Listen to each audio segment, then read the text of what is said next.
এই তীব্র গরমে ঠান্ডা ঠান্ডা শরবত বা যে কোনো রকম পানীয় খেতে আমরা কিন্তু সকলেই বেশ পছন্দ করি। তবে সবসময় রান্নাঘরে গিয়ে ঠান্ডা ঠান্ডা শরবত বানানো পসিবল না। তার জন্যই আমার আজকের রেসিপি কাঁচা আমের স্কোয়াশ বা আম পান্না স্কোয়াশ। এই স্কোয়াশ আপনারা বাড়িতে কিভাবে 1 থেকে 2 মাস অথবা 1 বছর পর্যন্ত স্টোর করবেন সেই সমস্তটাই আজকের ভিডিওটাতে আমি বলে দেবো। আসুন শুরু করা যাক আজকের ভিডিওটা। কাঁচা আমের স্কোয়াশ বানানোর জন্য অবশ্যই আমাদের প্রয়োজন কাঁচা আম। আমি এখানে 1 কেজি পরিমাণে কাঁচা আম প্রথমেই ধুয়ে নিয়েছিলাম। এখন আমটা সেদ্ধ করব, তার জন্য একটা প্রেসার কুকারের মধ্যে দিয়ে দিলাম। আর আমটা সেদ্ধ করবার জন্য দিয়ে দিলাম 1 কাপ পরিমাণে জল। জল খুব বেশি পরিমাণে ব্যবহার করার প্রয়োজন নেই, জাস্ট আমগুলো জলের মধ্যে হালকা ডুবে থাকবে তাহলেই হবে। আচ্ছা, আমি কুকারের ঢাকনা বন্ধ করে গ্যাস ওভেনে বসিয়ে দিয়েছি। আর একদম হাই ফ্লেমে এটা আমি 3টে হুইসেল বা 3টে সিটি পড়া পর্যন্ত অপেক্ষা করব। 3টে সিটি বা 3টে হুইসেল পড়ে গেলেই আম সেদ্ধ হয়ে যাবে। আমি গ্যাসের ফ্লেম অফ করে কুকারের সম্পূর্ণ স্টিমটা রিলিজ হওয়া পর্যন্ত অপেক্ষা করব। মোটামুটি 8 থেকে 10 মিনিটের মধ্যে কুকারের সম্পূর্ণ স্টিম রিলিজ হয়ে যাবে। 10 মিনিট পর আপনাদের আমি দেখাচ্ছি, দেখুন আম কিন্তু খুব সুন্দর সেদ্ধ হয়েছে। এখন এই গরম জল থেকে আমি সেদ্ধ করে নেওয়া আমগুলো তুলে নিচ্ছি একটা আলাদা পাত্রের মধ্যে। আর এই সময় কিন্তু আমগুলো বেশ গরম, তাই খুব সাবধানে তুলতে হবে। এবার আমি এটা সম্পূর্ণ ঠান্ডা করে নেব। মোটামুটি 30 থেকে 35 মিনিট এইভাবে যদি রেখে দেওয়া হয় আম কিন্তু সম্পূর্ণ ঠান্ডা হয়ে যাবে। এখন 30 থেকে 35 মিনিট পর আপনাদের আমি দেখাচ্ছি, দেখুন আম কিন্তু সম্পূর্ণ ঠান্ডা হয়ে গেছে। এখন আমি আমের এই খোসাগুলো ছাড়িয়ে নেব। যেহেতু আম খুব সুন্দর সেদ্ধ হয়েছে, তাই আমের খোসাগুলো কিন্তু অনায়াসে আমের গা থেকে ছেড়ে আসবে। এখন আমি একটা পাত্রের মধ্যে এই সেদ্ধ করে নেওয়া কাঁচা আমগুলো আমি শাঁস আর বীজ বা আটিটা আলাদা করে নেব। প্রত্যেকটা আমের শাঁস আর আটি বা বীজটা কিন্তু খুব অনায়াসে এইভাবে হাত দিয়ে ঘষে নিয়ে বা ডলে নিলেই আলাদা হয়ে যাবে, যেহেতু আমটা খুব সুন্দর সেদ্ধ হয়েছে। এখন আমি কিছু মশলা ব্যবহার করব, যাতে করে এই আম পান্না স্কোয়াশটা আরো বেশি সুস্বাদু হবে। তার জন্য আমি এখানে নিয়েছি 1 চা চামচ ভাজা জিরের গুঁড়ো। গোটা জিরে শুকনো কড়াই বা তাওয়াতে ড্রাই রোস্ট করে নেওয়ার পর সেটা গুঁড়ো করে নিয়েছি। ঝালের জন্য ব্যবহার করছি 1/2 চা চামচ গোলমরিচ গুঁড়ো।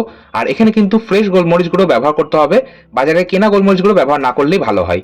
আর ঝালটা অবশ্যই নিজেদের স্বাদ মতন দেবেন। এর সাথে দিয়ে দিলাম 1/2 চা চামচ মৌরির গুঁড়ো। মৌরিটাকেও একইভাবে শুকনো তাওয়া বা কড়াইতে ড্রাই রোস্ট করে নেওয়ার পর গুঁড়ো করে নিয়েছি। এর সাথে ব্যবহার করব 1 চা চামচ পুদিনা পাউডার। এখানে আমি ড্রাই পুদিনা পাউডার ব্যবহার করছি, যেহেতু আমার কাছে রয়েছে। তবে আপনাদের কাছে যদি ড্রাই পুদিনা পাউডার না থাকে, সেক্ষেত্রে আপনারা ফ্রেশ পুদিনা পাতা পেস্ট করে নিয়েও ব্যবহার করতে পারেন।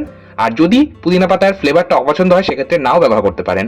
এর সাথে আমি 2 রকম লবণ ব্যবহার করলাম 1/2 চা চামচ করে। 2 রকম লবণ বলতে 1/2 চা চামচ ব্যবহার করেছি নর্মাল রেগুলার সল্ট, যেটা আমরা নর্মালি রান্নায় ইউজ করি। আর দিলাম 1/2 চা চামচ বিট লবণ। 2 রকম লবণই কিন্তু নিজেদের স্বাদ মতন কম বা বেশি ব্যবহার করবেন। আর 2 রকম লবণ ব্যবহার করতে হবে এখানে, তাহলে কিন্তু টেস্টটা একদম পারফেক্ট হবে। এখন আমি একটা হ্যান্ড হুইস্কারের সাহায্যে এটা খুব ভালো করে মেখে নেব। আপনারা চাইলে এটা খুব সুন্দর পেস্ট করার জন্য গ্রাইন্ডিং জার বা মিক্সিং জারের মধ্যে দিয়ে একটা মিহি পেস্ট বানিয়ে নিতে পারেন। আচ্ছা, চলে যাচ্ছি নেক্সট স্টেপে। একটা কড়াইয়ের মধ্যে দিয়ে দিলাম 1.5 কেজি পরিমাণে চিনি। আমি যেহেতু এখানে 1 কেজি পরিমাণে আম ব্যবহার করেছি, তাই চিনি ব্যবহার করছি 1.5 কেজি পরিমাণে। 1 কেজি পরিমাণে আমের জন্য কিন্তু অবশ্যই 1.5 কেজি পরিমাণ চিনি প্রয়োজন। তবে আপনারা যদি এর থেকেও বেশি পরিমাণে আমের স্কোয়াশ বাড়িতে বানিয়ে স্টোর করে রাখতে চান, সেক্ষেত্রে অবশ্যই আমের পরিমাণ বাড়িয়ে নেবেন এবং এই একই রেশিও ধরে চিনির পরিমাণটাও কিন্তু বাড়িয়ে নেবেন। আচ্ছা আচ্ছা, এখানে আমি চিনি শিরা তৈরি করবার জন্য ব্যবহার করেছি জল। আর জলটা কিন্তু আমি যে পরিমাণ চিনি নিয়েছি তার অর্ধেক পরিমাণে নিয়েছি। আমি 1.5 কেজি পরিমাণে চিনি একটা পাত্র মেপে নিয়েছি, সেই পাত্র মেপেই জলটাও কিন্তু আমি চিনির অর্ধেক পরিমাণে ব্যবহার করেছি।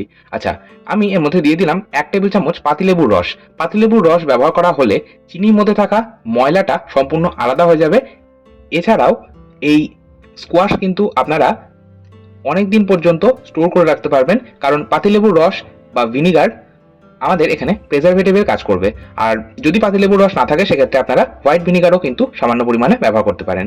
আচ্ছা, পাতিলেবুর রস ব্যবহার করার কারণে চিনির মধ্যে থাকা ময়লাটা সম্পূর্ণ আলাদা হয়ে যাওয়ার পর আমি সেটা কিন্তু ছেঁকে ফেলে দিয়েছি। অবশ্যই সেটা ছেঁকে ফেলে দিতে হবে। আচ্ছা, এবার আমি কাঁচা আমের যে মশলা মাখানো পেস্টটা বানিয়ে রেখেছি, সেটা সম্পূর্ণটা দিয়ে দিয়েছি। আর একটা হ্যান্ড হুইস্কারের সাহায্যে মিশিয়ে নিলাম। এতে করে সম্পূর্ণ চিনি শিরার মধ্যে এই আমের মিক্সচারটা মিশে যাবে। এবার একটা ছাঁকনি অথবা ঝাঁঝরির সাহায্যে আমি উপরে থাকা এই সাদা ময়লাগুলোও কিন্তু তুলে ফেলে দিচ্ছি। ময়লা যতটা পারবেন পরিষ্কার করে নেবেন, তাহলে কিন্তু এটা অনেকদিন পর্যন্ত স্টোর করা যাবে। এছাড়াও আমি যেহেতু এটা হ্যান্ড হুইস্কারের সাহায্যে একটু পেস্ট মতন বানিয়ে নিয়েছি, তাই আম কিন্তু একদম মিহি পেস্ট হয়নি, কয়েকটা দানা দানা টুকরো রয়ে গেছিলো, সেটাও কিন্তু আমি আলাদা করে নিলাম। আচ্ছা, সম্পূর্ণ 5 মিনিট হাই ফ্লেমে আমি আমের পাল্প বা আমের পেস্টটা দেওয়ার পর এটা ফুটিয়ে নিয়েছি। 5 মিনিট পর আমি একটা হাতার মধ্যে এই স্কোয়াশ কিছুটা পরিমাণে তুলে নিলাম, চেক করে নিলাম। যেহেতু এটা আরও 5 মিনিট হলে ভালো হয়, তাই আমি এটা হাই ফ্লেমে আরও 5 মিনিট এটা ফুটিয়ে নিলাম, অর্থাৎ সম্পূর্ণ 10 মিনিট এটা ফুটিয়ে নিয়েছি একদম হাই ফ্লেমে। এখন আমি 10 মিনিট পর একবার চেক করছি। দেখুন দুটো আঙুলের মাঝে নিচ্ছি, দেখুন একটা মোটা চিনি শিরা মতো চটচট করছে, তবে একতার বা দুতার কিন্তু তৈরি হয়নি। আর একতার বা দুতার তৈরি করবেনও না, কারণ এটা কিন্তু এইরকম একটু পাতলা রাখতে হবে, কারণ এটা সম্পূর্ণ ঠান্ডা হওয়ার পর বেশ ঘন হয়ে যাবে। আমি গ্যাসের ফ্লেম অফ করে দিয়েছিলাম আর সম্পূর্ণ 5 ঘন্টা এইভাবেই রেখে দিয়েছিলাম যাতে সম্পূর্ণ ঠান্ডা হয়ে যায়। সম্পূর্ণ ঠান্ডা হওয়ার পর আমি আপনাদের দেখাচ্ছি, দেখুন এটা কিন্তু বেশ ঘন হয়ে গেছে। আমি একটা এইভাবে এয়ারটাইট বটলের মধ্যে করে এটা স্টোর করব। আপনারা চাইলে যে কোনো এয়ারটাইট কন্টেনারের মধ্যেও কিন্তু এটা স্টোর করতে পারেন। আর এইভাবে যদি এয়ারটাইট কোনো কন্টেনারের মধ্যে অথবা এয়ারটাইট বটলের মধ্যে করে নর্মাল ফ্রিজে 1 থেকে 1.5 মাস পর্যন্ত স্টোর করে রাখতে পারেন। এছাড়াও এই আমপান্না স্কোয়াশ আপনারা 1 বছর পর্যন্ত স্টোর করতে পারেন, তবে সেই প্রসেসটা আমি পরে বলছি। তবে তার আগে এই আমের স্কোয়াশ দিয়েই আপনাদের আমি আমপান্না শরবত তৈরি করে দেখাচ্ছি। দুটো গ্লাসের মধ্যে পরিমাণ মতন আমের স্কোয়াশ নিয়ে নিলাম, দিয়ে দিলাম কয়েকটা আইস কিউব। আপনারা ঠান্ডা যতটা পছন্দ করবেন সেই মতনই আইস কিউব ব্যবহার করবেন। আর আমের স্কোয়াশটা আমি এখানে হাফ গ্লাস করে নিয়েছি, আপনারা আপনাদের পরিমাণ মতন কম বা বেশি নিতেই পারেন। আর ব্যবহার করলাম ঠান্ডা জল, আপনারা চাইলে এখানে নর্মাল জলও ব্যবহার করতে পারেন। সমস্তটা একবার চামচের সাহায্যে মিশিয়ে নিলেই কিন্তু তৈরি হয়ে যাবে আমপান্না শরবত। আপনারা এইভাবে যদি আমপান্না স্কোয়াশ বানিয়ে বাড়িতে স্টোর করে রাখেন, তাহলে চটজলদি আপনারা বাড়িতে গেস্ট আসলে তাদেরকেও কিন্তু আমপান্না শরবত বানিয়ে পরিবেশন করতে পারেন। আচ্ছা, এবার আমি দেখাচ্ছি কিভাবে আপনারা এটা বছরখানেক স্টোর করবেন। আইস পার্ট মানে যার মধ্যে আমরা আইস জমিয়ে থাকি, সেই আইস বারের মধ্যেই আমি এই আমের স্কোয়াশটা দিয়ে দিচ্ছি। আর এইভাবে এটা আমি ডিপ ফ্রিজে অর্থাৎ রেফ্রিজারেটরে রেখে দেবো, তাহলে কিন্তু এটা 1 বছর পর্যন্ত স্টোর করা যাবে। আজকের মতো এই পর্যন্তই। আপনারা ভালো থাকুন, সুস্থ থাকুন, ধন্যবাদ।